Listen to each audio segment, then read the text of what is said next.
So give him a wonderful round of applause. It's Phil Heath.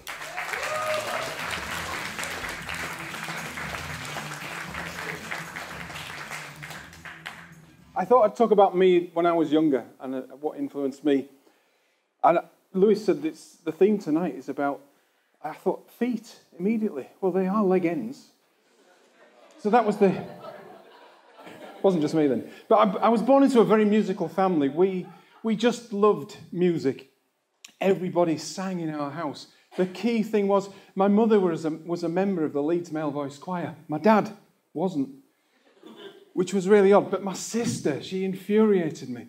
She could play every recorder going. The descant, the treble, the big one, the small one.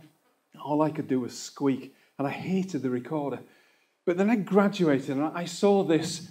In every house, we had a piano. This was the key thing. This was where we lived, around the piano. My auntie was stone deaf. She couldn't hear a thing, yet she could play the piano absolutely wonderful, and you could even sing to her. But then piano sort of fell out of favour, and it was a real big problem because I remember pushing one of these for about 1.5 miles on 3 casters just to get it to our bonfire. What a waste. But this is what happened to pianos in the olden days. So you youngsters in here, you won't know what these are. Little things that make a noise. But my influence was this, the record player. My dad bought me a record. That's a vinyl thing, 12 inches, called an LP. But it actually had one of my heroes on it. Everybody know him? Yeah, born in 1886, Asa Jolson, or Al Jolson, dubbed the world's greatest entertainer. And I kid you not, this man, he was the first millionaire when millionaires weren't invented. This guy was so prolific. He probably was in over 40 films. He sang more than 60 hit songs. He was actually the key person of his time, but he was also in the first talking picture, the Jolson story. The Jazz Singer, it was called. And he was the man who really created song and dance on screen. But a lot of people always remember Al Jolson dressed up in the blackface. And I did this talk some years ago. People got offended. And I have to say to you, please don't get offended. This guy was such a supporter. And the reason why he dressed in the blackface was exactly that. He actually brought black music and jazz music into being. He introduced it to the white people. He was the first of his kind to do this, to actually support black people. He actually created a time on Broadway that was unknown because he supported black actors. They were so underprivileged and underused, and he was adamant, we need to get more black performers on stage. He invested and gave money away to millions of people. And the whole thing back in the 70s, you might not see these, but the Mike Sam singers, and it sort of fell out of favour. So the blackface is something that people didn't do because we got a bit PC, and that's not quite on. But he created this, and then his story sort of waned a little bit, but it was picked up again because they decided to have a film about his own life. And the singer in the Jolson story was a young man called Larry Parks.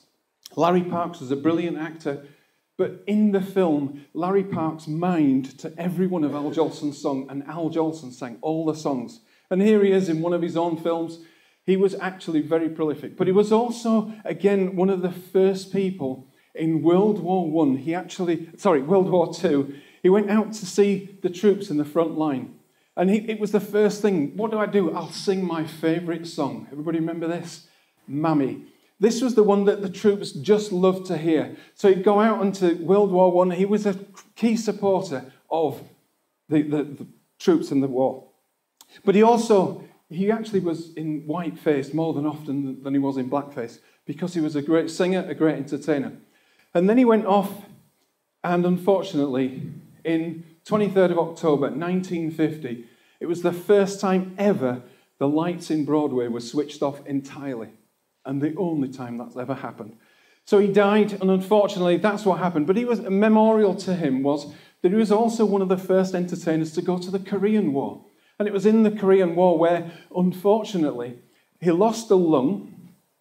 He actually then contracted malaria, and when he came back home, he survived 10 weeks, and then he died.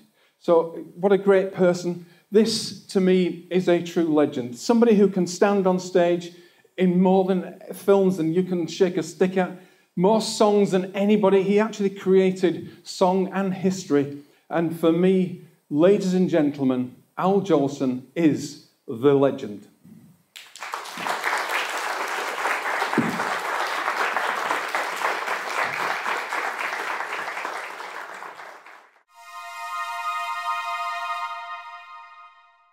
Thanks for watching. If you enjoyed this video, you can see others on the Bettakultcha YouTube channel. Subscribe now and you'll be notified when new ones are uploaded.